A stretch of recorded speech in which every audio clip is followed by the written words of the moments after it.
Asap tipis mengepul dari cangkir teh melati di hadapanku. Pukul 7 pagi, dan rumah terasa lengang. Hanya ada aku, Riana, dan putra semata wayang kami, Bayu, yang masih terlelap di kamarnya. Keheningan ini sudah menjadi temanku selama 3 bulan terakhir. 3 bulan. Itu adalah waktu terlama Dimas, suamiku, tidak pulang. Biasanya, sebulan sekali, wajah teduh dan pelukan hangatnya akan mengisi kekosongan rumah ini. Tapi kali ini, alasannya klasik, pekerjaan di luar kota lagi banyak sekali, sayang. Proyek besar. Aku, Riana, istri yang selalu berusaha mengerti. Aku percaya padanya. Tentu saja aku percaya. Dimas adalah suami yang nyaris sempurna. Bertanggung jawab, pekerja keras, dan kata-katanya selalu manis. Dia selalu memastikan aku dan Bayu tidak kekurangan apapun. Kiriman uangnya tak pernah terlambat, teleponnya, meski singkat, selalu ada setiap malam sebelum tidur. Sabarlah, Ma. Ini juga buat masa depan Bayu, katanya di telepon semalam. Aku sabar, Mas. Tapi Bayu kangen sekali. 3 bulan itu lama loh, jawabku, mencoba menyisipkan rajukan manja. Terdengar helaan napas di seberang sana. Aku lebih kangen lagi. Nanti kalau proyek ini selesai, aku ambil cuti 2 minggu penuh. Kita liburan, ya? Hatiku langsung menghangat. Janji ya, Mas? Janji. Percakapan itu yang membuatku tersenyum pagi ini. Getaran ponsel di meja membuyarkan lamunanku. Nama, Wati Art, tertera di layar. Aku tersenyum. Wati, asisten rumah tanggaku.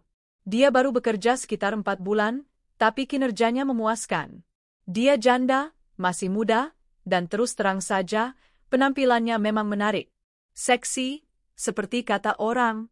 Kulitnya kuning langsat bersih, dan cara bicaranya sedikit genit dan manja. Tapi aku tak pernah menaruh curiga. Bagiku, itu hanya karakternya. Halo, Wat. Kenapa? Katanya cuti seminggu, sapaku ramah. Wati mengambil cuti 3 hari yang lalu. Katanya, putranya, Bima, mau disunat. Iya, Bu Riana.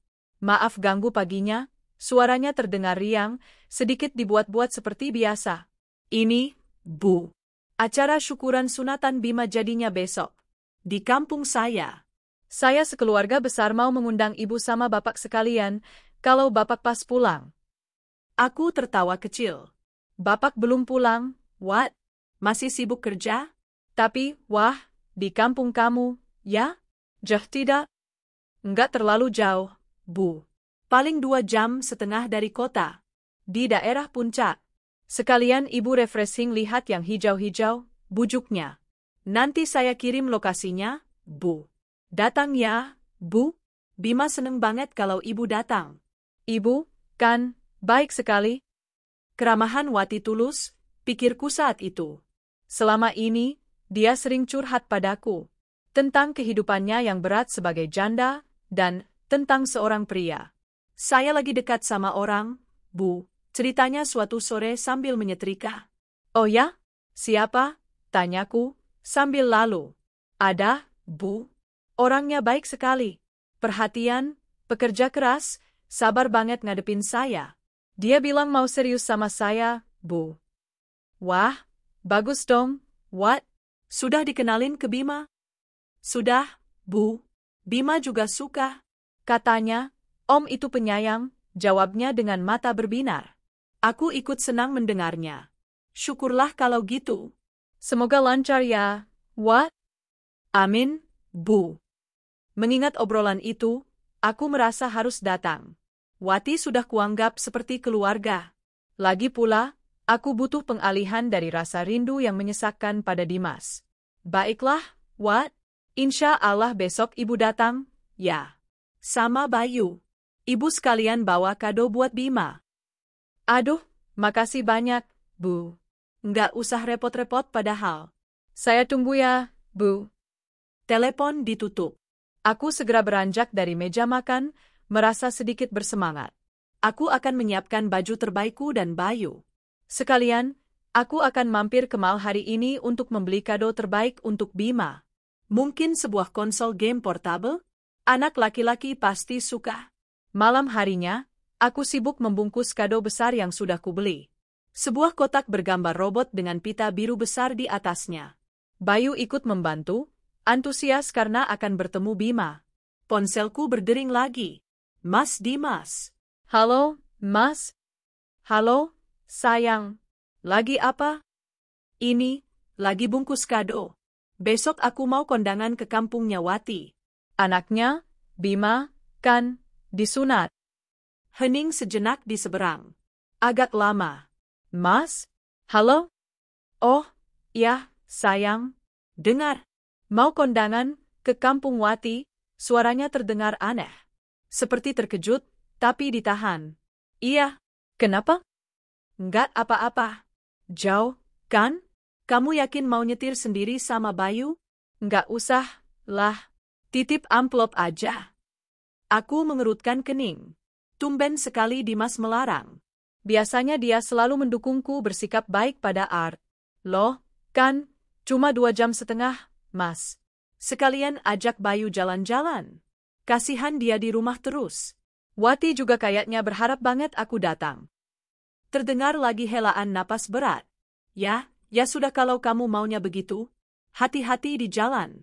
Jangan ngebut. Kalau sudah sampai, kabari aku. Siap, bos, godaku. Mas lagi apa? Kok, suaranya kayak capek banget. Biasa, banyak kerjaan. Ini baru mau istirahat. Ya sudah, selamat tidur ya, sayang. Salam buat Bayu. Iya, Mas. Selamat tidur. Love you. Ya. Love you too. Klik. Telepon ditutup. Aku terdiam sejenak. Ada yang ganjil. Cara Dimas menutup telepon terasa buru-buru. Tidak seperti biasanya. Dan nada suaranya saat aku bilang mau ke kampung Wati, ada getar yang tak bisa kujelaskan. Mungkin hanya perasaanku saja. Dia pasti lelah sekali.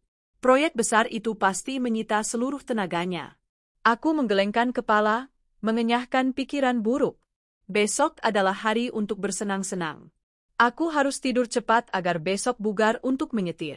Keesokan harinya, mobilku melaju membelah jalanan pedesaan yang asri. Sesuai arahan Wati, aku mengambil jalur alternatif menuju puncak. Pemandangannya memang indah. Bayu tertidur pulas di kursi sebelah, kelelahan setelah berceloteh sepanjang 1 jam pertama perjalanan. Aku mengikuti titik lokasi yang dikirimkan Wati. Jalanan mulai menyempit, memasuki area perkampungan yang padat namun rapi. Hingga akhirnya, aplikasi peta itu bersuara, Anda telah tiba di tujuan. Aku memarkir mobil di lapangan kecil yang sudah penuh dengan motor dan beberapa mobil lain. Tepat di depanku, sebuah gapura dari janur kuning melengkung indah. Musik dangdut mengentak-entak, memekakkan telinga. Tamu-tamu berlalu lalang dengan baju batik dan kebaya terbaik mereka. Ini pesta besar. Jauh lebih besar dari syukuran sunatan yang kubayangkan. Bayu, bangun, nak. Sudah sampai, kuguncang pelan bahu putraku. Sambil merapikan blus batik sutra dan rok span yang kukenakan, aku meraih kado besar di kursi belakang. Aku dan Bayu berjalan perlahan menuju pintu masuk. Aneh. Semua orang memandangku. Pandangan mereka sulit diartikan. Ada yang kaget, ada yang berbisik-bisik. Aku mencoba tersenyum, mengira mereka hanya heran melihat orang kota datang. Musik tiba-tiba berhenti, digantikan oleh suara pembawa acara. Kita sambut sekali lagi, kedua mempelai yang berbahagia. Semoga menjadi keluarga yang sakinah, mawaddah, warahmah. Dek, jantungku serasa berhenti berdetak. Mempelai? Pengantin? Langkahku terhenti di ambang pintu tenda. Mataku terpaku pada panggung besar di ujung sana. Itu bukan panggung untuk anak sunat. Itu pelaminan. Megah, penuh bunga, dengan lampu sorot yang terang benderang. Dan di atas pelaminan itu, duduk 2 orang. Wati, pembantuku, terlihat luar biasa cantik dalam balutan kebaya pengantin putih gading, lengkap dengan sanggul dan riasan tebal.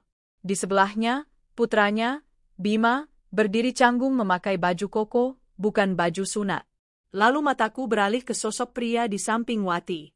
Pria yang mengenakan beskap dengan warna senada. Pria yang sedang memegang mikrofon, tersenyum lebar ke arah tamu. Waktu seakan berhenti. Udara di paru-paruku terasa habis. Kado besar di tanganku terlepas, jatuh ke tanah dengan bunyi gedebuk yang pelan. Pria itu menoleh. Senyumnya langsung mati. Matanya membelalak ngeri. Aku mengenali pria itu. Aku sangat mengenali punggung tegapnya, rahang kokohnya, dan mata elangnya yang kini menatapku penuh keterkejutan. Dia adalah pria yang 3 bulan tidak pulang karena banyak pekerjaan. Pria yang semalam baru saja bilang, "Love you too," padaku. Dia Dimas. Suamiku. Dunia membeku. Suara musik dangdut yang tadi memekakkan telinga lenyap, digantikan oleh dengung bernada tinggi di dalam kepalaku. Kado besar untuk Bima tergeletak bisu di kakiku, pitanya yang biru cerah kini tampak konyol. Bayu, di genggamanku, menarik-narik ujung blusku. "Mama, kenapa kadonya jatuh?" "Itu Papa, ya?" Suara polos putraku menusuk gendang telingaku, tapi aku tak bisa menjawab. Mataku terkunci pada 2 sosok di pelaminan itu. Dimas, suamiku. Wati, pembantuku. Mereka duduk bersanding.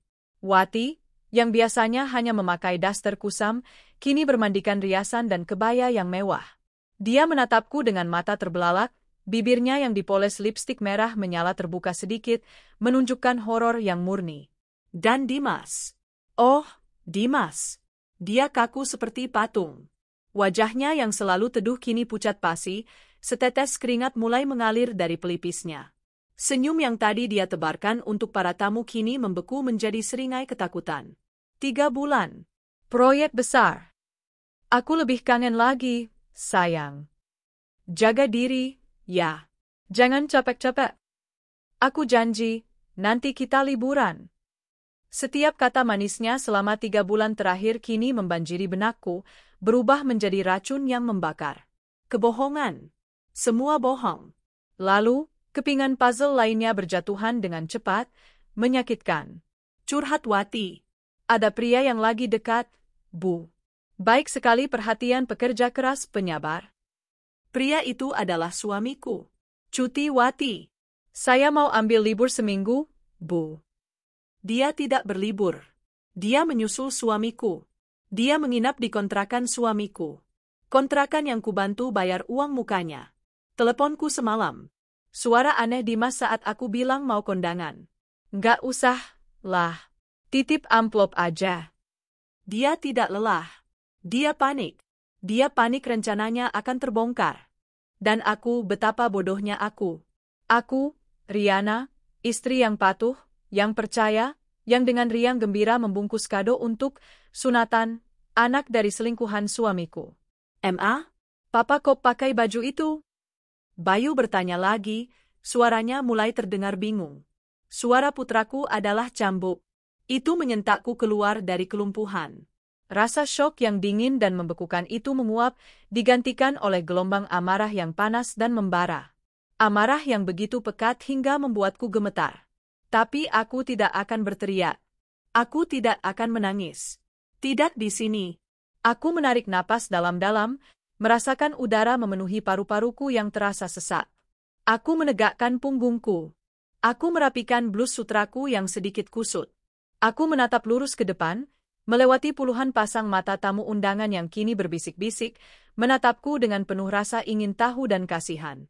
Dengan keberanian yang kukumpulkan dari sisa-sisa harga diriku yang hancur, aku melangkah. Tegar, tegak, dan anggun. Aku meninggalkan kado itu tergeletak di pintu masuk. Aku menggandeng tangan Bayu erat-erat. Setiap langkah kakiku yang berhak tinggi di atas lantai keramik terasa mantap. Klat, klat, klat. Suara itu seakan menjadi genderang perang. Kerumunan tamu terbelah, memberiku jalan, seperti air yang terbelah oleh kapal. Semua mata tertuju padaku. Musik masih mati. Keheningan ini jauh lebih menakutkan daripada kebisingan tadi. Aku melihat Dimas mulai panik. Dia berbisik cepat pada Wati, menyuruhnya tenang. Wati mulai terisak, tangannya yang memakai henna gemetar. Aku terus berjalan. 10 meter. 5 meter. Aku berhenti tepat di depan panggung pelaminan. Aku menatap mereka berdua. Dari jarak sedekat ini, Aku bisa melihat riasan Wati yang mulai luntur oleh air mata ketakutan. Aku bisa melihat urat di leher Dimas yang menegang. Aku tersenyum. Senyum terdingin yang pernah kupunya.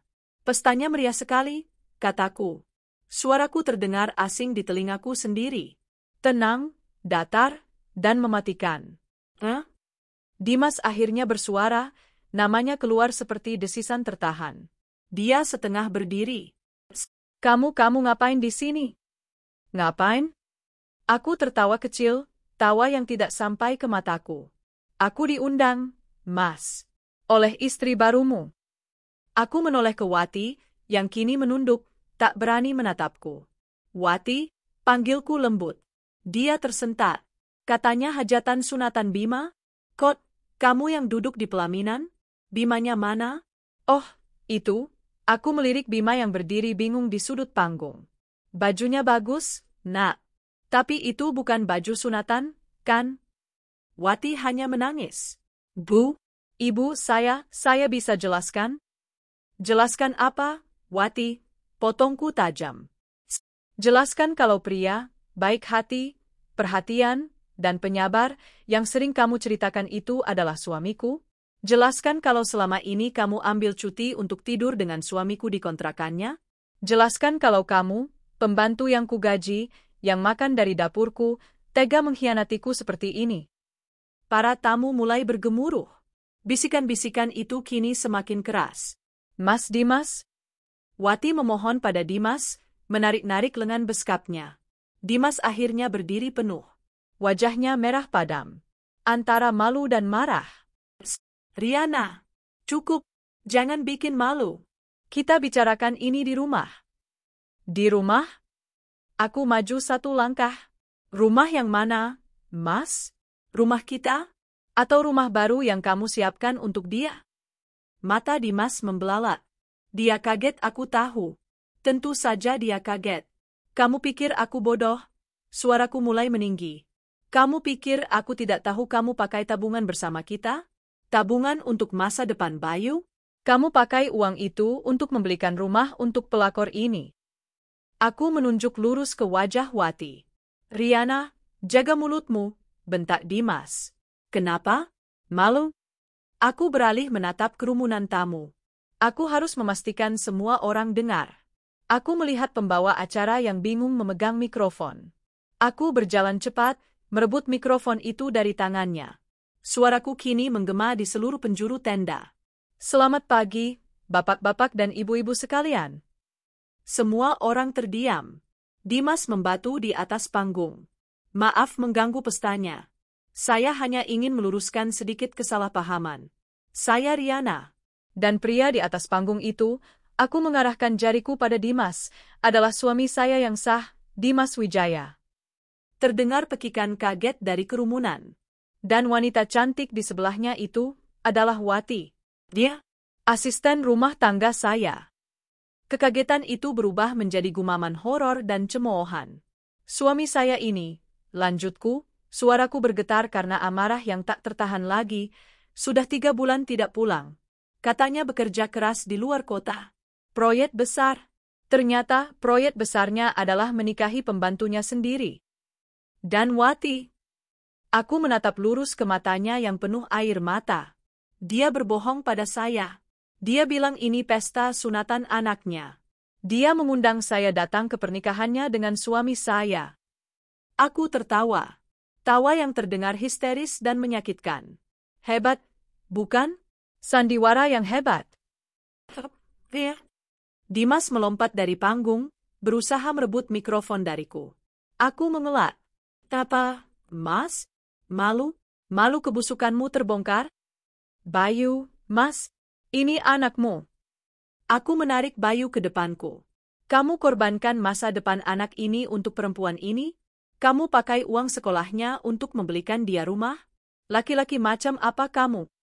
Para tamu, yang sepertinya adalah kerabat Wati, mulai berteriak-teriak. Ada yang meneriakiku, perusak pesta, ada yang menatap Wati dengan pandangan mencemooh. Suasana menjadi kacau. Kamu, Wati akhirnya berdiri, menunjukku dengan gemetar. Kamu memang istri yang baik, Bu. Tapi kamu dingin. Kamu nggak pernah ngertiin Mas Dimas. Diam kau, pelakor, teriakku. Kau tidak punya hak bicara tentang rumah tanggaku. Kau ular yang kuberi tempat tinggal. Aku menatap Dimas sekali lagi. Wajah yang dulu kupuja, kini terlihat menjijikkan. Kamu kira kamu bisa hidup bahagia punya 2 istri? Kamu kira aku akan diam saja? Kamu salah, Mas. Aku melempar mikrofon itu ke lantai. Suara decitan yang memekakkan telinga terdengar. Pesta ini selesai, desisku. Aku menatap Dimas, lalu Wati, dengan tatapan penuh janji. Nikmati hari ini. Karena mulai besok, aku akan pastikan kalian tidak punya apa-apa lagi. Aku berbalik.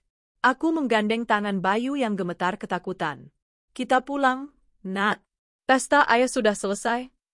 Aku berjalan keluar, kembali melewati kerumunan yang terbelah. Kali ini, bisikan mereka penuh dengan kata-kata, pelakor, kasihan istrinya, dan suami tidak tahu diri. Aku tidak menoleh ke belakang.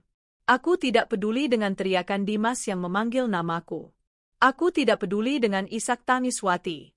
Yang kupedulikan hanyalah suara langkah kakiku yang mantap meninggalkan panggung kebohongan itu, dan genggaman erat tangan mungil putraku.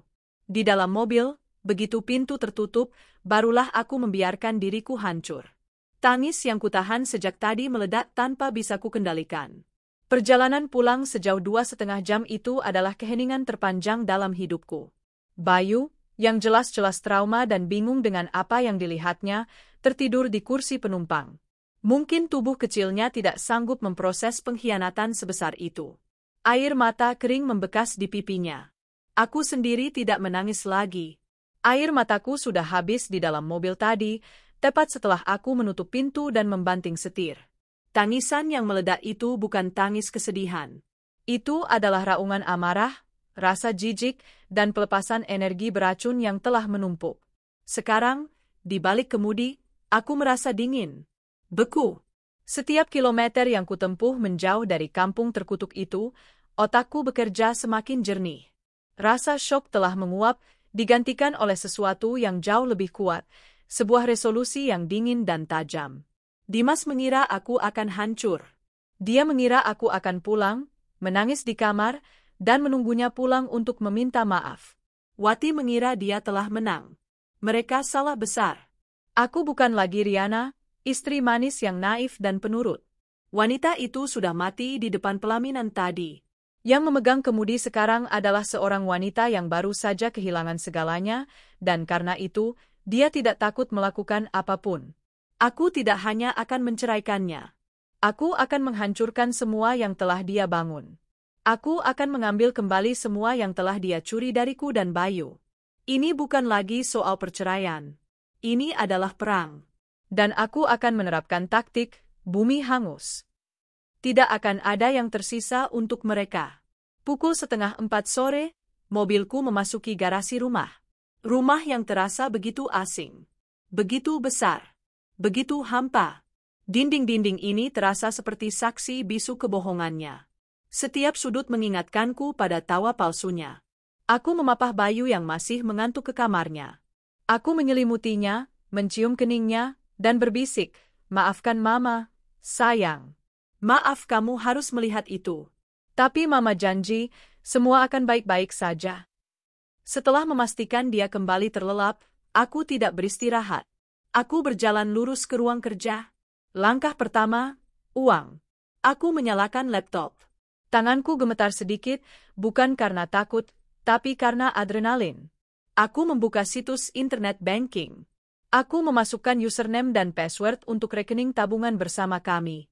Rekening itu berisi semua kerja keras kami. Uang untuk renovasi, uang untuk liburan, uang untuk dana darurat, dan yang paling penting, dana pendidikan Bayu. Aku melihat saldo. Masih ada jumlah yang signifikan, tapi aku bisa melihat dengan jelas. 3 bulan lalu, ada penarikan besar. Sangat besar. 500 juta rupiah. Tanpa tanda tangan persetujuanku. Dia pasti memalsukannya. Uang itu, itulah yang dia gunakan untuk membeli rumah hadiah pernikahan untuk Wati. Uang tabungan bersama kami. Uang masa depan Bayu. Kemarahan kembali membakar tenggorokanku. Tanpa ragu, aku mengklik tombol transfer. Aku membuka rekening pribadiku yang lain, yang jarang terpakai. Aku memindahkan setiap rupiah yang tersisa dari rekening bersama ke rekening pribadiku. Aku mengurasnya. Saldo di rekening bersama itu kini menunjukkan 0 rupiah. Dia boleh memiliki Wati, tapi dia tidak akan memiliki uangku sepeser pun. Langkah kedua, rumah. Aku meraih ponselku dan menelepon pengacaraku, Pak Tora. Seorang pengacara perceraian terbaik di kota ini yang dikenal tajam dan tanpa ampun. Halo, Pak Tora. Ini Riana. Maaf mengganggu di hari Sabtu. Riana? Tentu saja tidak masalah. Ada apa? Saya mau gugat cerai Dimas, kataku langsung. Datar. Tanpa emosi. Hening sejenak di seberang. Riana, saya kaget mendengarnya. Apa yang terjadi? Aku menceritakan semuanya. Cepat, runut, dan faktual. Pesta pernikahan. Pembantuku. Kebohongan sunatan. 3 bulan tanpa pulang. Dan penarikan 500 juta dari rekening bersama. Ya Tuhan, desah Pak Tora. Ini bukan hanya perselingkuhan. Ini sudah masuk ke ranah pidana, pemalsuan dan penggelapan. Saya mau semuanya, Pak Tora, kataku. Saya mau hak asuh penuh atas Bayu. Saya mau rumah ini, dan saya mau rumah yang baru dia beli untuk wanita itu. Kita bisa bekukan aset itu, kata Pak Tora cepat, suaranya kini berubah menjadi profesional. Bukti transfer 500 juta itu adalah kunci.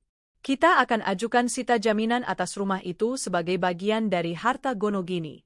Dia tidak akan bisa menjualnya atau mengalih-namakannya. Kita akan tarik rumah itu. Lakukan, kataku. Secepatnya. Senin pagi berkasnya akan saya masukkan ke pengadilan. Sekarang, Riana, kamu aman? Dia tidak mengancammu? Aku tertawa. Dia yang seharusnya merasa terancam. Langkah ketiga, pekerjaan. Ini adalah bagian yang paling kunanti. Ini adalah mahkotanya. Dimas sangat bangga dengan posisinya sebagai manajer proyek regional. Dia bekerja di sebuah perusahaan konstruksi multinasional ternama. Perusahaan yang sangat menjaga citra dan kode etik. Aku kembali ke laptop. Aku mencari nama perusahaan itu.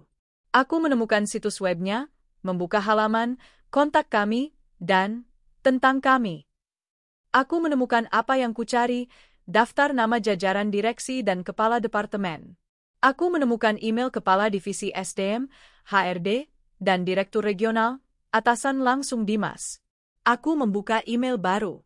Kepada Bapak, nama kepala HRD, Bapak, nama direktur regional, perihal, pelaporan perilaku tidak etis karyawan atas nama Dimas Wijaya.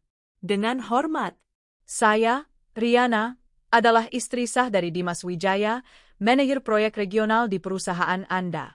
Saya menulis surat ini dengan berat hati, namun saya merasa wajib melaporkan tindakan yang tidak hanya menghancurkan keluarga saya, tetapi juga berpotensi besar merusak nama baik dan citra perusahaan Anda yang terhormat. Suami saya, dengan alasan, proyek besar, dan lembur, selama 3 bulan terakhir, ternyata telah menyalahgunakan waktu dan, saya duga, fasilitas perusahaan untuk menjalin hubungan gelap dan mempersiapkan pernikahan keduanya. Hari ini, Sabtu, 1 November 2025, saya mendapati suami saya, Dimas Wijaya, sedang melangsungkan resepsi pernikahan dengan wanita lain, yang notabene adalah asisten rumah tangga saya, di sebuah desa di Puncak. Lebih buruk lagi, untuk membiayai pernikahan dan membeli rumah bagi istri barunya, Dimas telah menggelapkan dana sebesar 500 juta rupiah dari rekening tabungan bersama kami. Saya memiliki semua bukti transfer bank, bukti percakapan, dan saat ini saya sedang dalam proses hukum untuk menuntut perceraian sekaligus penipuan dan penggelapan dana. Sebagai manajer yang membawa nama perusahaan, tindakan Dimas Wijaya yang melakukan bigami secara diam-diam, berbohong, dan melakukan penipuan finansial, jelas menunjukkan cacat karakter dan integritas yang parah. Bagaimana klien bisa mempercayai seorang manajer yang bahkan tega menipu keluarganya sendiri? Saya khawatir integritas proyek yang dia pegang juga patut dipertanyakan. Saya serahkan kepada kebijakan perusahaan untuk menilai apakah karyawan dengan profil seperti ini pantas untuk mewakili nama besar perusahaan Anda. Hormat saya, Rihanna. Aku menekan tombol, kirim. Sebuah bom waktu baru saja kukirimkan. Aku tahu perusahaan seperti itu. Mereka tidak akan mentolerir skandal. Mereka akan memanggilnya hari Senin. Mereka akan melakukan investigasi internal. Dan untuk menghindari citra buruk, cara termudah adalah memotong sumber masalah. Dimas akan dipecat. Aku menutup laptop. Perasaanku kosong. Tapi kosong yang melegakan. Tepat pada saat itu, ponselku berdering. Nama, Mas Dimas, tertera di layar. Aku menatap layar itu sejenak. Aku menarik napas. Aku menekan tombol hijau. Halo, kataku. Suaraku sedingin es. Rihanna, kamu gila, ya? Kamu benar-benar gila, teriaknya dari seberang. Terdengar suara kepanikan murni. Pesta itu pasti sudah bubar. Baru sadar, jawabku tenang. Kamu menghancurkan segalanya. Kamu mempermalukan aku. Kamu mempermalukan Wati. Dia pingsan. Keluarganya. Kamu puas? Puas? Belum, Dimas. Ini baru permulaan. Apa maksudmu? Pulang sekarang. Kita bicarakan baik-baik. Aku tertawa. Kita tidak akan bicara baik-baik lagi. Dan aku sudah di rumah. Rumahku. Rihanna, aku bisa jelaskan. Aku Wilaf. What? Aku tidak peduli, potongku. Begini, Dimas. Aku sibuk, jadi akan kupercepat. Ada 3 hal yang perlu kamu tahu. Pertama, coba cek rekening tabungan bersama kita. Kalau kamu masih bisa. Terdengar hening. Aku bisa membayangkan dia panik membuka aplikasi mobile bankingnya. Lalu, terdengar umpatan tertahan. Kamu mengosongkannya? Rihanna, itu uangku juga. Anggap saja itu denda karena berbohong. Uang 500 juta yang kamu curi akan kuambil kembali lewat pengadilan. Kedua, rumah baru yang indah untuk istri barumu itu, pengacaraku akan menyitanya hari Senin. Jadi, selamat menikmati bulan madu kalian di kontrakan sempitmu. Rihanna, aku mohon. Suaranya kini berubah dari marah menjadi memelas. Menjijikkan. Dan ketiga, lanjutku, menikmati setiap detiknya. Semoga tidurmu nyenyak malam ini. Karena hari Senin pagi, kamu harus menjelaskan pada Direktur Regional dan Kepala HRDMU soal proyek besar yang sedang kamu kerjakan. Aku sudah mengirim email kecil yang manis untuk mereka. Lengkap dengan detailnya. Keheningan total di seberang sana. Keheningan yang syarat akan teror. Kamu apa yang kamu lakukan? Desisnya, suaranya gemetar. Aku melakukan apa yang seharusnya kulakukan. Kamu ingin punya 2 istri dan hidup bahagia? Tidak, Dimas. Kamu salah pilih lawan. Kamu baru saja menghancurkan hidupmu sendiri. Aku melanjutkan, pengacaraku yang akan menghubungimu selanjutnya. Surat gugatan cerai akan sampai di mejamu. Oh, maaf, kalau kamu masih punya meja kerja. Ya, tunggu. Jangan. Aku menutup telepon. Aku memblokir nomornya. Aku memblokir nomor Wati. Aku berjalan ke kamar mandi, menyalakan pancuran air panas, dan membiarkan air itu mengguyur tubuhku. Aku menggosok kulitku sampai merah, seakan ingin menghilangkan semua jejak kebohongannya dari hidupku. Malam itu, untuk pertama kalinya dalam 3 bulan, aku tidur nyenyak. Perang baru saja dimulai, dan aku memenangkan pertempuran pertama.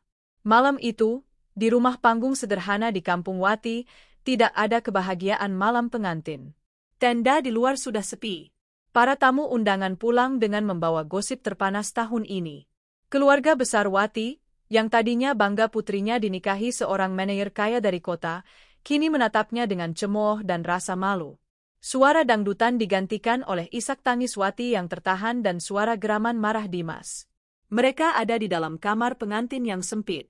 Wati, masih dengan kebaya mewahnya yang kini terasa seperti baju zirah yang berat, duduk di tepi ranjang. Riasannya luntur total, memperlihatkan wajah yang sembab dan ketakutan. Dimas mondar-mandir di ruangan itu, Dasi beskapnya sudah dicampakkan ke lantai. Wajahnya merah padam, napasnya memburu. Dia baru saja menutup telepon dari Riana. Dia gila, desis Dimas, lebih pada dirinya sendiri. Dia benar-benar melakukannya. Wati mengangkat wajahnya. Apa, Mas? Apa yang dia lakukan? Dia akan memaafkan kita, kan? Nanti kita minta maaf baik-baik. Dimas berhenti, menatap Wati dengan pandangan yang belum pernah dilihat Wati sebelumnya. Bukan pandangan penuh gairah atau janji manis. Ini adalah pandangan kebencian. Minta maaf, bentaknya. Otakmu di mana, Wati? Dia mengosongkan rekening. Dia bilang saldo kita 0. Dan dia menyita rumah. Rumah kita? Tubuh Wati menegang. Rumah itu. Rumah baru bercat putih gading di kompleks elit, hadiah pernikahan yang dijanjikan Dimas. Itu adalah jangkar dari semua impiannya. Nggak mungkin, Mas. Rumah itu atas namamu, kan? Dia nggak bisa? Dia bisa. Dia bilang itu dibeli pakai uang bersama. Dia pakai pengacara. Dimas menendang kursi kayu di sudut ruangan hingga terbalik. Dan pekerjaan, dia bilang dia mengirim email ke bosku. Dia menghancurkan karirku. Wati terkesiap. Seluruh fondasi hidup barunya runtuh dalam hitungan jam. Pria, pekerja keras, perhatian, dan penyabar yang dia banggakan telah lenyap, digantikan oleh monster yang panik dan menakutkan ini. Lalu kita bagaimana, Mas? Cicit Wati, air mata kembali mengalir. Bagaimana? Ini semua karena kamu. Dimas menunjuk wajah Wati. Kalau saja kamu tidak bodoh mengundangnya. Kalau saja kamu tidak pamer. Kamu pikir dia siapa? Kamu undang dia ke pernikahanmu dengan suaminya. Wati tersentak, rasa takutnya kini bercampur amarah. Kenapa jadi aku? Mas yang bilang dia istri penurut. Mas yang bilang dia gampang dibohongi. Mas yang janjiin aku semua ini. Kamu lebih seksi, Wat. Kamu lebih bisa melayani. Kamu pantas dapat yang lebih baik. Itu kata-kata siapa, Mas? Diam. Tangan Dimas terangkat, nyaris menampar, tapi dia menahannya. Bukan karena kasihan, tapi karena dia mendengar suara langkah kaki dan bisik-bisik keluarga Wati di luar kamar. Dia kalah. Malam pengantinnya dihabiskan dengan rasa takut yang melumpuhkan akan datangnya hari Senin, sementara istrinya yang baru dinikahinya menangis meraung-raung, bukan karena bahagia, tapi karena ketakutan akan kemiskinan yang akan datang. Benih perselingkuhan yang tumbuh dari nafsu dan janji-janji palsu, kini mulai berbuah racun. Hari Minggu adalah neraka yang panjang. Dimas melarikan diri dari kampung Wati subuh-subuh, kembali ke kontrakan lamanya di kota. Dia bilang pada Wati dia harus mengurus sesuatu, tapi kenyataannya, dia tidak tahan dengan tatapan menghakimi keluarga Wati. Dia menghabiskan hari itu dengan mencoba menghubungi Riana, tapi nomornya diblokir. Dia mencoba menelepon kantor, tapi tentu saja tutup. Dia mencoba mengecek rekeningnya berulang kali, berharap itu hanya mimpi buruk. Saldonya tetap 0 rupiah. Senin, pukul 8.15 pagi. Dimas duduk di tepi ranjang kontrakannya yang sempit dan pengap, tempat di mana dia dan Wati sering bertemu diam-diam. Dulu, tempat ini terasa penuh gairah terlarang. Kini, tempat ini terasa seperti penjara. Ponselnya berdering. Nama, Direktur Regional, tertera di layar. Jantung Dimas serasa diremas. Tangannya gemetar hebat saat menggeser tombol hijau. Halo, selamat pagi, Pak. Dimas, suara atasannya di seberang terdengar dingin, tanpa basa-basi. Saya tidak akan buang waktu. Kami menerima email yang sangat meresahkan dari istri Anda, Ibu Riana. Pak, itu masalah pribadi, Pak. Ada kesalahpahaman. Saya bisa jelaskan.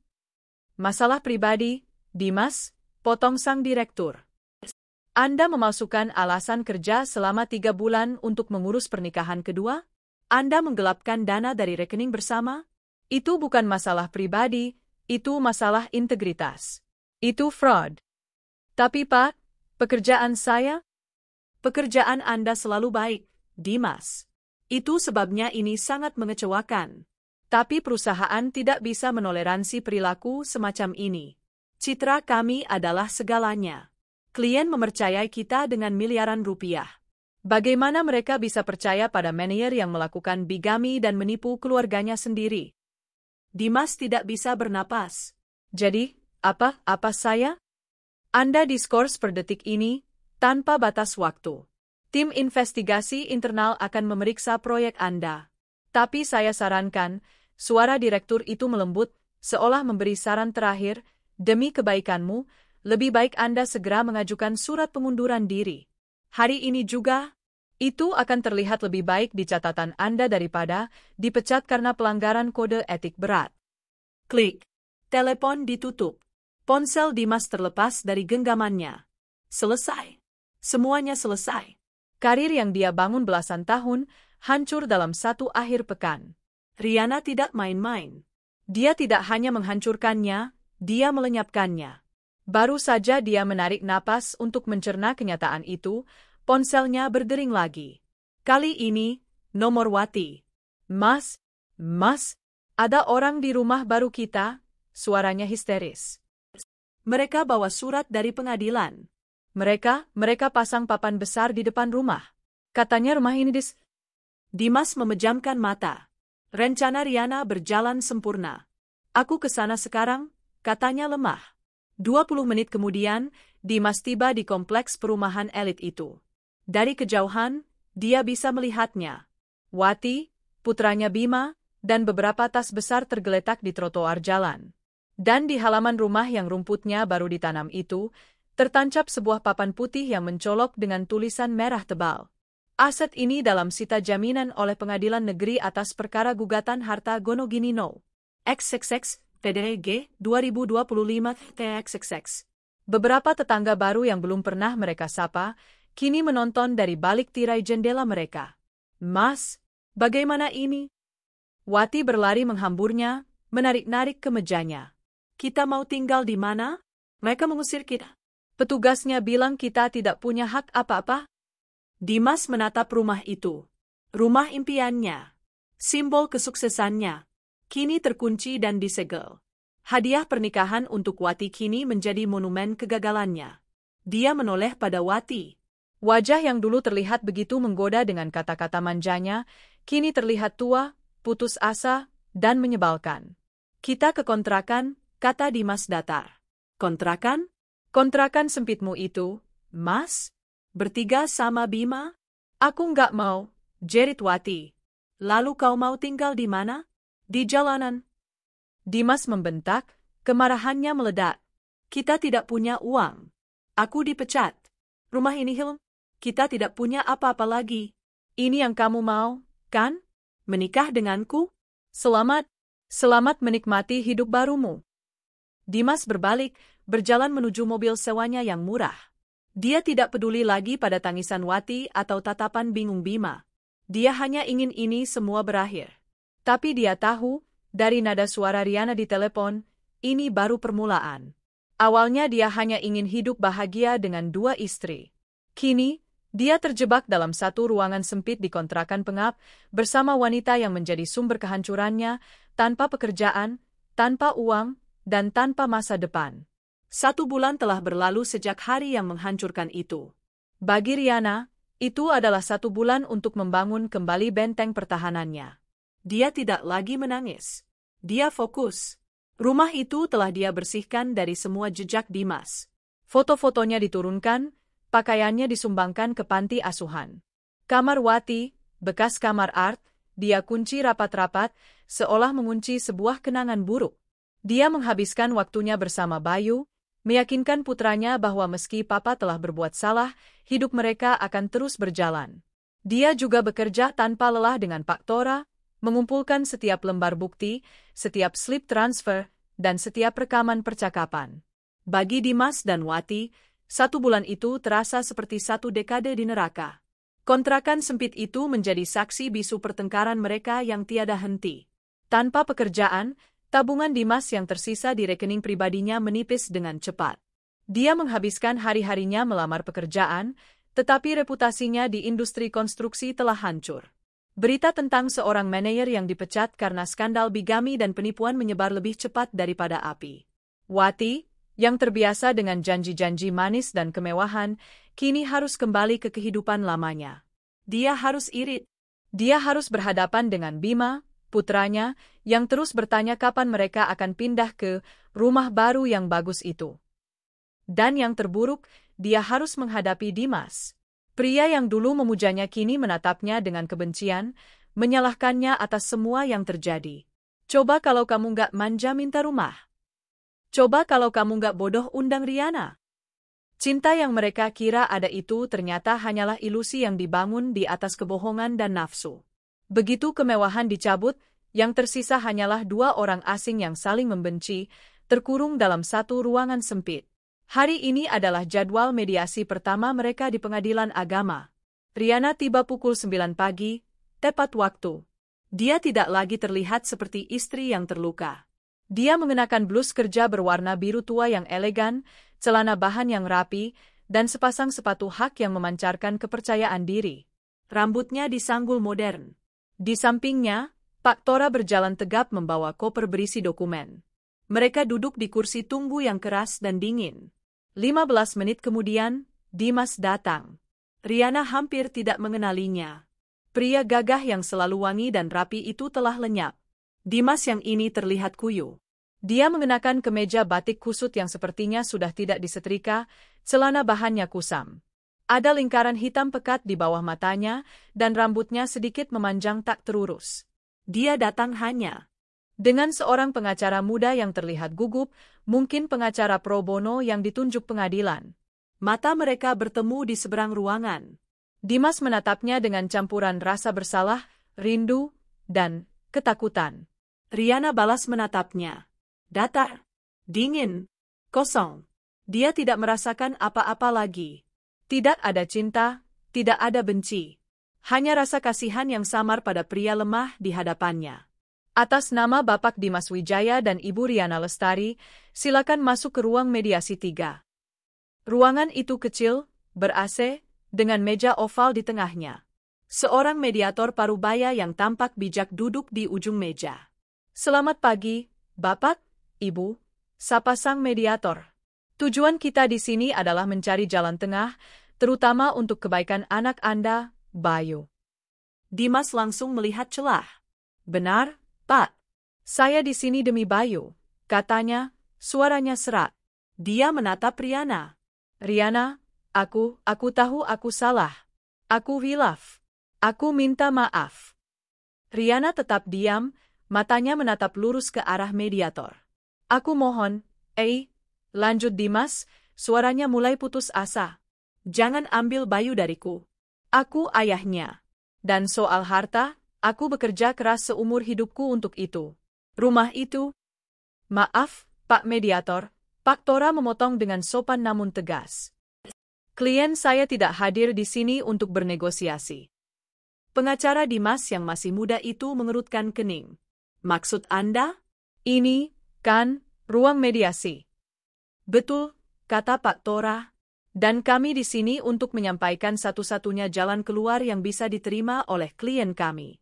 Jika tidak, mediasi ini gagal, dan kita lanjut ke persidangan. Baik pidana maupun perdata. Ancaman itu tergantung jelas di udara. Dimas menelan ludah. Pidana? Pak Tora membuka kopernya. Dia tidak mengeluarkan banyak dokumen, hanya 3 lembar. Pertama, katanya, meletakkan selembar foto glossy di atas meja. Itu adalah foto Dimas dan Wati di pelaminan, tersenyum lebar, tepat beberapa detik sebelum Riana tiba. Fakta, bigami. Pernikahan kedua tanpa izin istri pertama. Pelanggaran hukum yang jelas. Dia meletakkan lembar kedua. Salinan rekening koran. Kedua, penggelapan. Penarikan dana sebesar 500 juta rupiah dari rekening bersama tanpa persetujuan Ibu Riana. Tanda tangan yang dipalsukan. Ini pidana murni, Pak Dimas. Ancaman hukumannya 5 tahun penjara. Dimas memucat. Ketiga, Pak Tora meletakkan lembar terakhir. Surat keterangan dari perusahaan lama Dimas. Fakta, dipecat dengan tidak hormat karena pelanggaran kode etik berat. Ini menunjukkan karakter yang cacat yang akan sangat kami tekankan dalam sidang hak asuh anak. Ruangan itu hening. Pengacara Dimas hanya bisa menatap kertas-kertas itu dengan ngeri. Jadi, Pak Tora menyandarkan punggungnya. Tawaran kami sederhana. Sebenarnya, ini bukan tawaran. Ini adalah tuntutan. Dia mendorong selembar draft perjanjian ke tengah meja. 1. Hak asuh penuh atas Bayu jatuh ke tangan Ibu Riana. Mengingat kondisi mental Anda yang tidak stabil dan fakta bahwa Anda tidak memiliki pekerjaan atau tempat tinggal yang layak, Anda tidak diizinkan menemui Bayu sampai ada evaluasi dari psikolog anak yang kami tunjuk. Riana. Dimas memohon. Riana bahkan tidak menoleh. 2. Seluruh harta Gonogini, yang terdiri dari rumah di Jalan Kenanga, rumah utama, dan aset yang disita di Kompleks Gria Asri, rumah Baruwati, seluruhnya jatuh ke tangan Ibu Riana. Anggap saja ini sebagai pengganti kerugian atas uang 500 juta rupiah yang Anda curi. Itu tidak adil, seru pengacara Dimas. Klien saya juga berhak. Itu namanya perampokan. Perampokan? Pak Tora tertawa sinis. Yang dilakukan klien Anda itu yang namanya perampokan. Mengambil uang masa depan anaknya untuk istri simpanan. Pilihan Anda, Bu. Kita bisa bawa ini ke pengadilan. Klien saya akan mendapatkan rumah itu. Dan klien Anda akan masuk penjara. Cek mata. Dimas menunduk. Bahunya merosot. Dia kalah. Dia kalah telak. Dia menatap Riana, mencari sisa-sisa belas kasihan di mata wanita yang pernah mencintainya itu. Riana, kumohon jangan penjarakan aku, bisiknya. Aku akan tanda tangan. Aku akan tanda tangani apapun. Tapi jangan penjarakan aku. Akhirnya, Riana menoleh. Matanya sedingin baja. 3 bulan lalu, kamu bilang kamu sedang ada proyek besar, Mas, kata Riana, suaranya tenang membunuh. Dan aku, di rumah, mendoakan kesehatanmu. Sementara kamu, sibuk mempersiapkan pernikahan dengan pembantuku, menggunakan uang anakmu. Air mata mulai menggenang di mata Dimas. Kamu ingin bahagia di atas penderitaanku. Kamu ingin punya 2 istri. Kamu kira aku akan diam saja? Riana tersenyum tipis. Tidak, Dimas. Kamu tidak akan dapat apa-apa. Kamu akan kehilangan anakmu. Kamu akan kehilangan rumahmu. Dan kamu akan hidup bersama wanita pilihanmu itu dalam kemiskinan. Riana berdiri. Tanda tangani surat itu, Dimas. Itu satu-satunya kebaikan yang tersisa dariku. Aku tidak akan menyeret ayah dari anakku ke penjara. Tapi sebagai gantinya, aku mengambil semuanya. Dia menatap mediator. Mediasi dari pihak kami selesai. Kami serahkan draftnya. Riana dan Pak Tora berjalan keluar ruangan, meninggalkan Dimas yang menatap draft perjanjian perceraian itu dengan tangan gemetar. Di depannya ada 2 pilihan, menandatangani surat itu dan keluar sebagai pria miskin, atau tidak menandatanganinya dan masuk penjara. Dia mengambil pulpen yang tergeletak di meja. 6 bulan telah berlalu sejak putusan pengadilan yang memalukan itu. 6 bulan yang terasa seperti 2 kehidupan yang berbeda. Bagi Riana, itu adalah 6 bulan pemulihan. Hari ini, dia berdiri di depan sebuah rumah bercat putih gading di Kompleks Gria Asri. Rumah itu, hadiah pernikahan Dimas untuk Wati. Dulu, rumah ini adalah simbol pengkhianatan terburuk. Kini, setelah proses sita jaminan yang panjang, rumah itu adalah miliknya secara sah. Dia tidak sendirian. Seorang agen properti berdiri di sampingnya, memegang papan bertuliskan, terjual.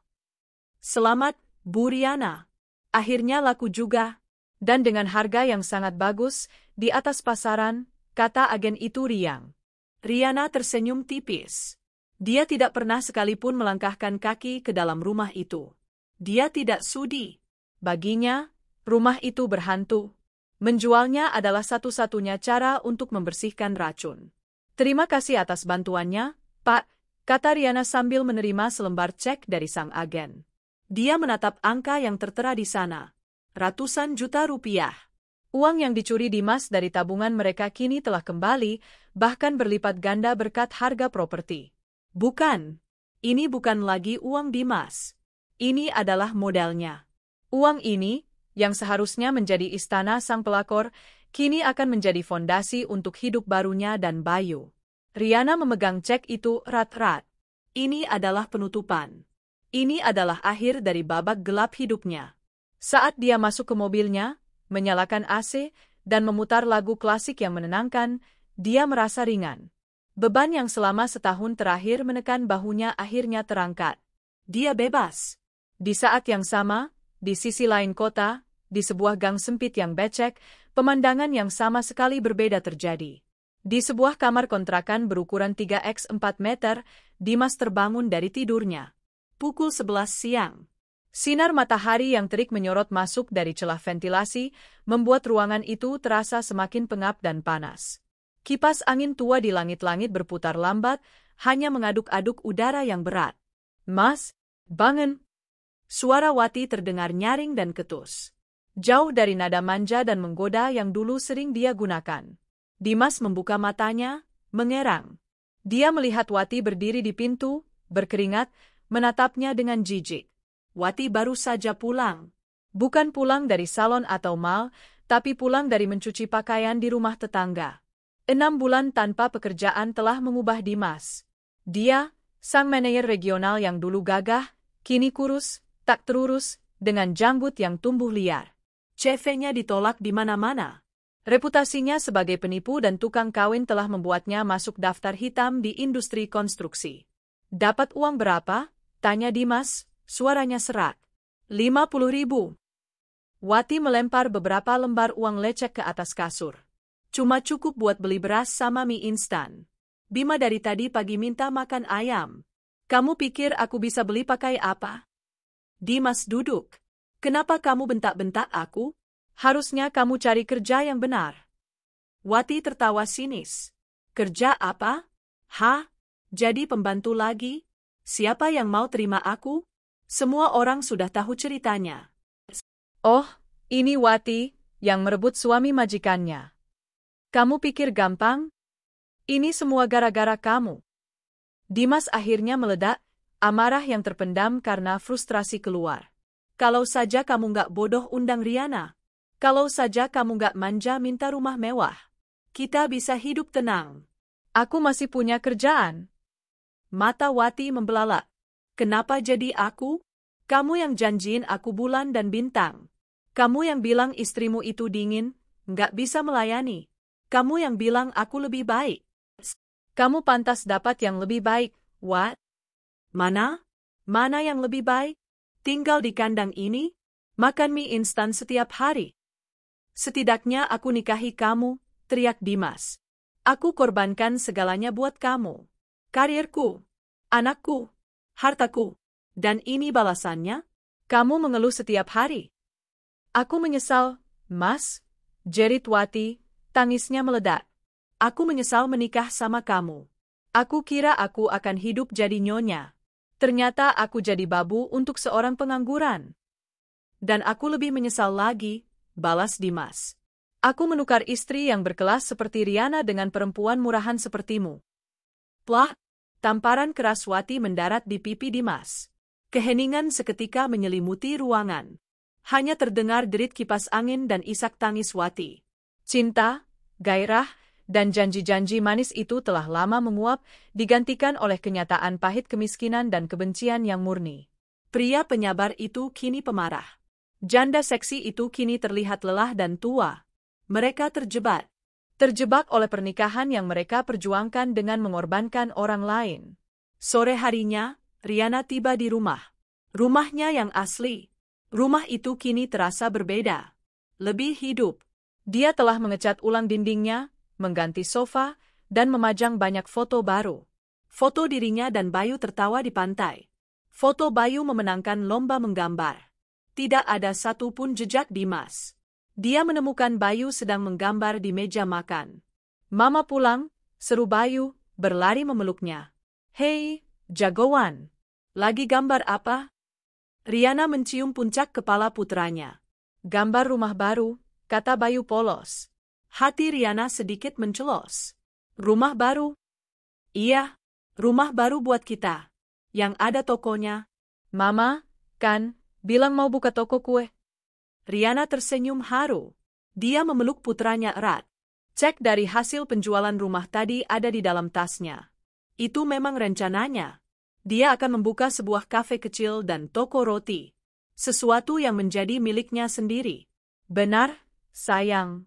Kita akan bangun rumah kita sendiri, bisik Riana. Malam itu, saat dia menyelimuti Bayu, dia merasa utuh. Dia telah melewati badai terburuk dalam hidupnya. Dia telah menghancurkan mereka yang menyakitinya, bukan dengan kekerasan, tapi dengan mengambil kembali apa yang menjadi haknya. Dia tidak lagi memikirkan Dimas yang ingin bahagia dengan 2 istri. Dia tidak peduli lagi. Di kamar kontrakan yang pengap, Dimas dan Wati tidur saling memunggungi di atas kasur tipis, perut mereka sama-sama keroncongan. Sementara di rumahnya yang sejuk, Riana tidur nyenyak, memimpikan resep kue baru dan awal yang baru. Penderitaan yang direncanakan Dimas untuknya, kini telah berbalik menjadi akhir derita bagi mereka berdua. 5 tahun telah berlalu. 5 tahun adalah waktu yang lama. Cukup lama untuk luka mengering menjadi bekas, dan cukup lama untuk benih yang baru ditanam tumbuh menjadi pohon yang kokoh. Di sebuah sudut jalan yang ramai di pusat kota, berdiri sebuah kafe yang sibuk. Namanya Akar Manis. Kafe itu selalu ramai, memancarkan aroma kopi yang baru diseduh, mentega, dan gula karamel. Interiornya hangat, didominasi kayu dan tanaman hijau, dengan dinding kaca besar yang menghadap ke jalan. Di balik meja kasir, seorang wanita memimpin karyawannya dengan senyum yang tenang dan penuh wibawa. Dialah Riana. Riana yang sekarang bukanlah Riana yang dulu. Dia tidak lagi naif. Rambutnya dipotong bob sebahu yang praktis, dan matanya memancarkan ketajaman seorang pebisnis. Dia adalah pemilik Akar Manis, kafe yang dia bangun dari nol menggunakan uang hasil penjualan rumah pelakor itu. Dia telah mengubah racun menjadi obat. Mama, pesanan meja 7 sudah siap. Sebuah suara ceria memanggilnya. Bayu, yang kini berusia 12 tahun, muncul dari dapur, membawa nampan berisi kroasang coklat. Dia tumbuh menjadi remaja yang sopan dan percaya diri, bayangan tragedi 5 tahun lalu nyaris tak tersisa. Dia adalah jangkar Riana, alasannya untuk bangkit. Terima kasih, sayang. Hati-hati bawa nampannya, Riana mengelus rambut putranya. Hidup mereka baik, stabil, damai. Riana telah membuktikan, terutama pada dirinya sendiri, bahwa dia tidak membutuhkan Dimas untuk bahagia. Dia adalah pusat dunianya sendiri. Nama Dimas nyaris tak pernah lagi terlintas di benaknya. Dia hanyalah sebuah kesalahan masa lalu, sebuah bab yang sudah ditutup rapat. Sore itu, hujan turun dengan derasnya. Riana sedang dalam perjalanan pulang. Kafenya tutup lebih awal karena badai. Dia mengendarai mobil barunya, sebuah SUV keluarga yang nyaman, dibeli dengan keuntungannya sendiri, menyusuri jalanan kota yang basah. Saat dia berhenti di sebuah persimpangan lampu merah di kawasan pinggiran kota yang padat dan agak kumuh, matanya tak sengaja tertuju pada sebuah pemandangan. Di bawah tenda terpal biru sebuah warung pecel lele yang sempit, 2 orang sedang berteduh. Awalnya Riana tidak mengenali mereka. Mereka hanya tampak seperti pasangan lain yang terjebak hujan. Pria itu mengenakan jaket ojek online yang kusam dan basah kuyup. Wanita di sebelahnya sedang mengomel, wajahnya ditekuk dalam amarah permanen. Lalu, pria itu menoleh sedikit ke arah cahaya lampu jalan. Jantung Riana berdesir pelan. Bukan karena cinta atau benci, tapi karena keterkejutan. Itu Dimas. Pria yang dulu gagah, manajer regional yang selalu rapi, kini terlihat tua. Jauh lebih tua dari usianya. Rambutnya menipis dan memutih di bagian pelipis. Wajahnya kuyu, lelah, dan kalah. Kulitnya menghitam terbakar matahari. Dia telah menjadi salah satu dari jutaan orang yang berjuang keras di jalanan hanya untuk beberapa lembar uang. Dan wanita di sebelahnya. Wanita yang marah-marah itu Wati. Kecantikan dan keseksian yang dulu dia banggakan telah luntur seluruhnya, terkikis oleh kemiskinan dan kerja keras. Tubuhnya yang dulu menggoda kini kurus kering, dan pakaiannya lusuh. Wajahnya yang dulu sering dihiasi senyum manja, kini dihiasi kerutan dalam di dahi dan sudut bibir yang turun. Riana tidak bisa mendengar apa yang mereka katakan, tapi dia bisa melihat pertengkaran itu. Wati menunjuk-nunjuk dompet di tangan Dimas, sementara Dimas menggelengkan kepalanya dengan lelah, seolah sudah menyerah. 5 tahun yang lalu, Dimas ingin hidup bahagia dengan 2 istri. Dia ingin menyembunyikan Wati di rumah mewah dekat tempat kerjanya. Dan sekarang, dia mendapatkannya. Dia bersama Wati. Bukan di rumah mewah, tapi di kontrakan sempit yang mungkin bocor saat hujan. Dia tidak lagi menyembunyikan Wati. Mereka terjebak bersama dalam kubangan penderitaan yang mereka ciptakan sendiri. Tak ada lagi kata-kata manis. Tak ada lagi pujian, lebih seksi, atau lebih perhatian. Yang tersisa hanyalah 2 orang yang saling menyalahkan atas nasib buruk mereka. Mereka telah menjadi hukuman abadi bagi satu sama lain. Lampu lalu lintas berubah hijau. Mobil di belakang Riana membunyikan klakson. Riana tersentak. Dia mengalihkan pandangannya dari pemandangan menyedihkan itu. Dia menginjak pedal gas. Mobilnya melaju pelan, meninggalkan mereka di persimpangan yang basah. Riana tidak menoleh lagi. Dia tidak melihat ke kaca spion. Dia tidak merasakan amarah. Dia tidak merasakan kepuasan. Anehnya, dia tidak merasakan apa-apa. Mereka hanyalah orang asing yang bernasib buruk di pinggir jalan. Awalnya, Dimas ingin bahagia dengan 2 istri. Tapi itu semua menjadi akhir yang penuh derita untuk mereka. Dan bagi Riana, itu adalah awal dari kehidupan yang baru. Dia menambah kecepatan mobilnya, melaju menembus hujan, menuju rumahnya yang hangat, menuju putranya yang menunggunya. Dia benar-benar bebas. Lampu hijau menyala. SUV mewah Riana melaju, menghilang di tikungan, meninggalkan percikan air di jalanan. Dimas berdiri terpaku di bawah terpal pecel lele. Pandangannya kosong, mengikuti jejak mobil itu. Suara klakson dan deru mesin di sekitarnya mendadak senyap. Riana. Dia melihatnya. Jelas sekali. 5 tahun, dan wanita itu terlihat bersinar. Tenang, mahal, dan anggun. Jauh lebih berkelas daripada Riana yang dulu dia kenal. Dia melihat sekilas interior mobilnya yang mewah. Itu seharusnya mobilnya. Itu seharusnya kehidupannya. Mas, kamu dengar aku enggak, sih? Suara cempreng Wati menyentaknya kembali ke kenyataan yang brutal. Hujan, bau comberan, dan jaket ojeknya yang basah menempel di kulit. Uangmu hari ini cuma cukup buat beli bensin besok. Kita makan apa malam ini? Kamu pikir Bima bisa kenyang lihat kamu melamun? Omel Wati, matanya menyorot tajam. Dimas menoleh ke Wati. Dia menatap wanita itu. Wajah yang lelah, rambut yang lepek, dan amarah yang konstan. Inilah wanita yang dia pilih. Inilah wanita yang dia bela mati-matian. Wanita yang dia kira lebih seksi dan lebih bisa melayani. Kebencian murni yang dingin menjalari tulang punggung Dimas. Diam, desis Dimas. Apa kamu bilang? Kamu? Aku bilang diam, bentak Dimas, suaranya menggelegar, membuat pedagang pecel lele di belakang mereka terkejut. Wati terdiam, kaget melihat ledakan amarah yang tiba-tiba itu. Dimas mendorong Wati minggir dengan kasar. Dia menyalakan motor bebeknya yang butut. Pulang sen. Mas, tunggu. Hujannya deras. Mas. Dimas tidak peduli. Dia membelah hujan, bukan menuju kontrakannya, tapi ke arah yang berlawanan. Ke arah mobil Riana tadi menghilang. Dia tidak tahu apa rencananya.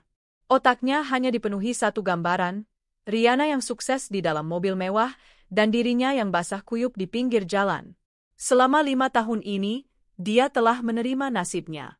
Dia telah pasrah menjadi supir ojek, hidup dari hari ke hari, bertengkar dengan Wati, dan perlahan-lahan mati di dalam. Tapi melihat Riana, itu mengubah segalanya. Itu bukan lagi penyesalan. Itu adalah ketidakadilan. Bagaimana bisa wanita yang dia hancurkan itu justru bangkit dan memiliki segalanya? Sementara dia, sang pemenang, justru kehilangan segalanya? Rasa iba pada diri sendiri dan keserakahan yang telah lama tertidur kini bangkit. Dia harus menemukan Riana. Selama 3 hari berikutnya, Dimas tidak bekerja.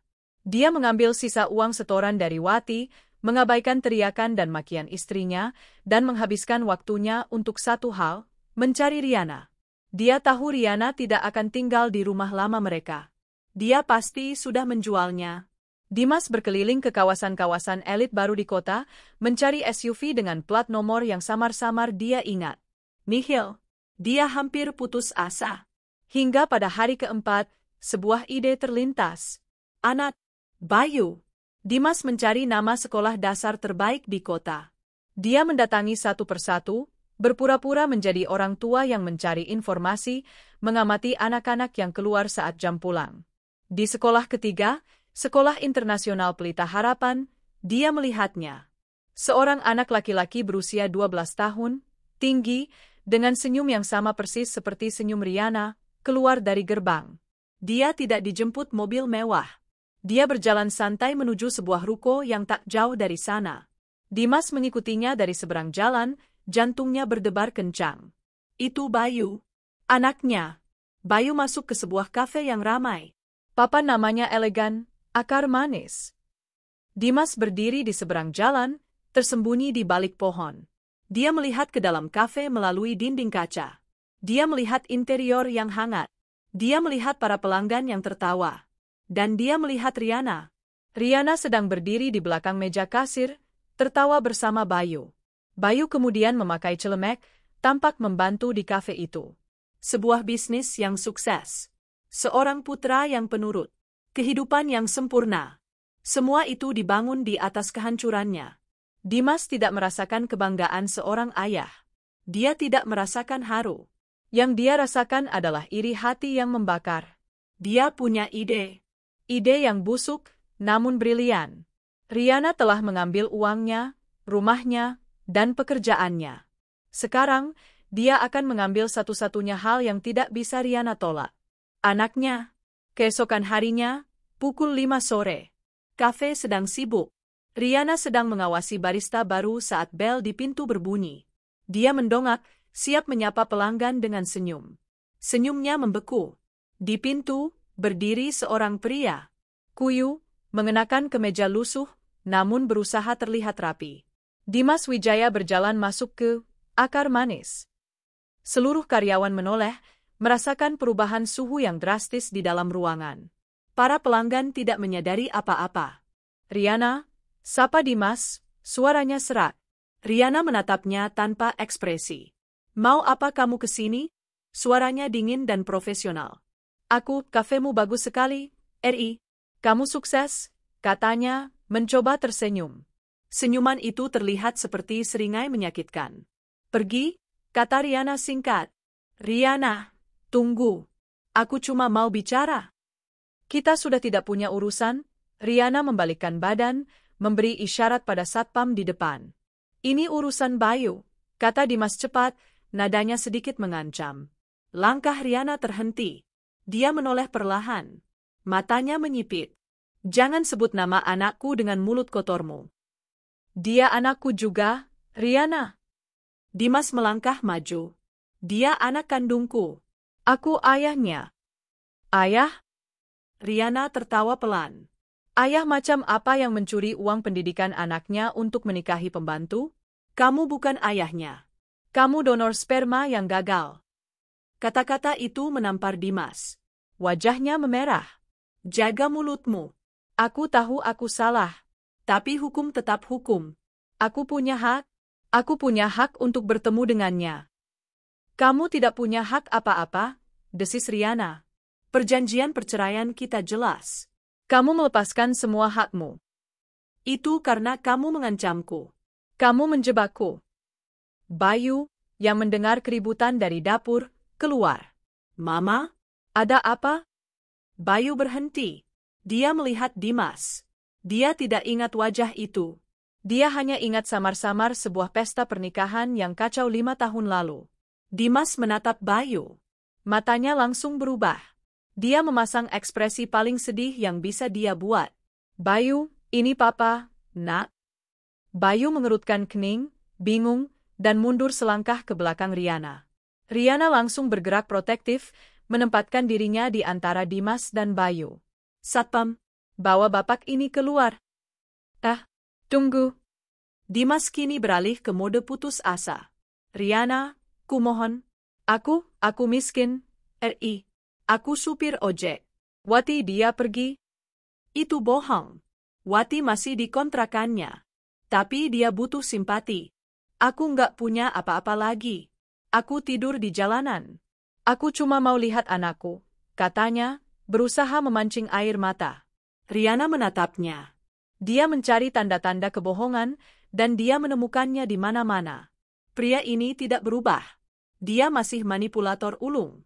Kamu tidak mau melihat Bayu, kata Riana pelan. Kamu mau uang. Dimas terdiam. Tepat sasaran. Kamu lihat aku sukses, kamu lihat kafeku ramai, dan kamu pikir kamu bisa kembali, lanjut Riana. Kamu pikir kamu bisa memeras aku pakai nama, ayah? Aku cuma butuh pinjaman, RI. Untuk modal usaha kecil-kecilan. Setelah itu aku janji akan pergi. Demi Bayu. Riana tersenyum. Senyum yang sama dinginnya seperti di ruang mediasi 5 tahun lalu. Dengar baik-baik, Dimas, katanya, suaranya cukup rendah agar pelanggan tidak mendengar, tapi cukup tajam untuk menusuk. Kamu bukan siapa-siapa. Kamu tidak punya hak. Dan kamu tidak akan dapat sepeser pun dariku. Kalau kamu tidak memberiku uang, Dimas maju, suaranya berubah menjadi desisan jahat. Aku akan datang ke sekolah Bayu. Setiap hari. Aku akan teriak di depan teman-temannya bahwa ibunya adalah istri jahat yang memisahkan anak dari ayahnya. Aku akan buat Bayu malu. Aku akan buat reputasimu hancur. Itu dia. Ancaman. Hantu dari masa lalunya telah kembali, tidak lagi meminta, tapi mengancam. Riana menatap pria di depannya. Pria yang sama yang telah menghancurkan hidupnya. Dia pikir dia sudah menang. Ternyata, iblis tidak pernah benar-benar mati. Kafe itu hening mencekam. Bayu berdiri kaku di pintu dapur, matanya melebar ketakutan. Ancaman Dimas menggantung di udara, beracun dan pekat. Kamu akan buat keributan. Riana mengulang kata-kata Dimas, suaranya tetap tenang. Kamu akan bilang aku ibu yang jahat. Ya, seru Dimas, merasa di atas angin. Kita lihat apa kata pelangganmu kalau mereka tahu pemilik akar manis ini tega memisahkan seorang ayah dari Mama? Suara Bayu terdengar gemetar. Riana mengangkat satu tangannya, memberi isyarat pada Bayu untuk tetap diam. Dia menatap lurus ke mata Dimas. 5 tahun lalu, tatapan ini membuatnya gemetar di ruang mediasi. Sekarang, Dimas berusaha melawannya. Pergi, kata Riana. Tidak sebelum kamu kasih aku. Aku tidak bilang, pergi, sebagai permintaan, potong Riana. Aku bilang, pergi, sebagai peringatan terakhir. Kamu pikir aku masih Riana yang bodoh itu? Yang bisa kamu permainkan dengan air mata dan ancaman. Riana mengambil ponselnya dari atas meja kasir. Satpam di depan sudah dalam perjalanan ke sini. Dan jariku ada di nomor 110. Ini bukan lagi drama rumah tangga, Dimas. Ini percobaan pemerasan. Mata Dimas membelalak ngeri. Penjara. Kata itu kembali menghantuinya. Kamu tega memenjarakan ayah dari anakmu, desisnya. Kamu sudah bukan ayahnya sejak kamu mencuri uangnya, jawab Riana. Dan ya, aku tega. Sekarang, pergi. Sebelum aku menghitung sampai 3. Dimas mundur selangkah. Wajahnya pucat pasi. Skenario di kepalanya, Riana menangis, memohon, lalu memberinya segepok uang, hancur berantakan. Riana yang ini 100 kali lebih dingin dan lebih menakutkan dari yang dia ingat. Kamu akan menyesal, Riana, geramnya, lebih untuk menyelamatkan harga dirinya yang tersisa. Ini belum selesai. Kamu lihat saja besok di sekolahnya. Dimas berbalik dan keluar dari kafe dengan langkah cepat, nyaris berlari, berpapasan dengan satpam yang baru tiba. Riana menarik napas dalam-dalam. Tangannya gemetar, tapi dia mengepalkannya. Dia menoleh ke Bayu, yang masih mematung. Bayu, dengarkan Mama. Riana berlutut di depan putranya, memegang kedua bahunya. Pria itu, dia tidak akan menyakitimu. Dia hanya orang yang tersesat. Mama janji, Mama akan selesaikan ini. Besok, kamu aman. Dia? Papa? Tanya Bayu pelan. Hati Riana terasa sesak. Dia dulu Papa. Sekarang dia hanya Dimas. Dan dia tidak punya kuasa apa-apa atas kita. Malam itu Riana tidak tidur. Dia tidak akan membiarkan Dimas mengancam satu-satunya hal yang berharga dalam hidupnya. Dia tidak akan membiarkan Bayu trauma. Pukul 8 malam, dia menelepon seseorang. Bukan Pak Torah, bukan polisi. Dia menelepon seorang detektif swasta yang dulu membantunya melacak aset rumah baru Dimas. Halo, Pak Bimo, ini Riana. Saya butuh bantuan Anda lagi. Mendesak. Tentu, Bu Riana. Apa yang bisa saya bantu? Saya mau Anda menemukan Dimas Wijaya, mantan suami saya. Dia sekarang supir ojek. Saya butuh alamat kontrakannya. Segera. Itu mudah, Bu. Saya bisa dapatkan dalam 1 jam. Bagus. Setelah dapat alamatnya, Riana berhenti sejenak, menguatkan hatinya. Saya mau Anda menemui istrinya. Wati. Saya mau Anda tawarkan dia uang. Uang tunai. 10 juta rupiah. Uang untuk apa, Bu? Untuk 10 menit pekerjaannya besok. Pukul 3 sore. Di depan sekolah Pelita Harapan. Pukul 14.45 keesokan harinya. Suasana di depan gerbang sekolah elit itu ramai seperti biasa. Para orang tua menunggu di mobil-mobil mewah mereka. Dimas ada di sana. Dia telah menunggu sejak pukul 2. Dia mengenakan kemeja terbaiknya yang paling kusut, wajahnya dia buat semenyedihkan mungkin. Dia siap memainkan perannya. Dia akan berteriak, menangis, memeluk kaki Bayu. Dia akan menciptakan drama. Pukul 14.55. SUV putih Riana berhenti tak jauh dari gerbang. Riana keluar. Tenang, anggun, mengenakan blus sederhana namun mahal. Dimas tersenyum miring. Dia berjalan menghampiri Riana. Sudah siap, Riana? Uangnya mana? Atau kamu mau nonton pertunjukan? Aku di sini untuk nonton pertunjukan, Dimas, kata Riana datar. Pertunjukan apa? Aku yang akan. Mas Dimas? Sebuah suara melengking memotong ucapan Dimas. Dimas membeku. Dia kenal suara itu. Dia menoleh perlahan. Dari sebuah mobil sedan murah di belakang mobil Riana, Wati keluar. Dia tidak lagi kurus kering. Dia terlihat lebih berisi, mungkin karena marah. Dia menatap Dimas dengan mata menyala-nyala. Di sampingnya, Pak Bimo sang detektif berdiri mengawasi. Wati? Wajah Dimas berubah dari percaya diri menjadi panik total. Kamu ngapain di sini? Harusnya aku yang tanya. Wati melangkah maju, tangannya di pinggang. Jadi ini, kerjaan, yang kamu bilang? Kamu mau memeras dia, kan? Kamu bohong sama aku. Wati, diam. Ini bukan urusanmu. Dimas mencoba meraih lengan Wati. Bukan urusanku. Wati menepis tangan Dimas dengan kasar. Tamparan 5 tahun lalu seakan terulang.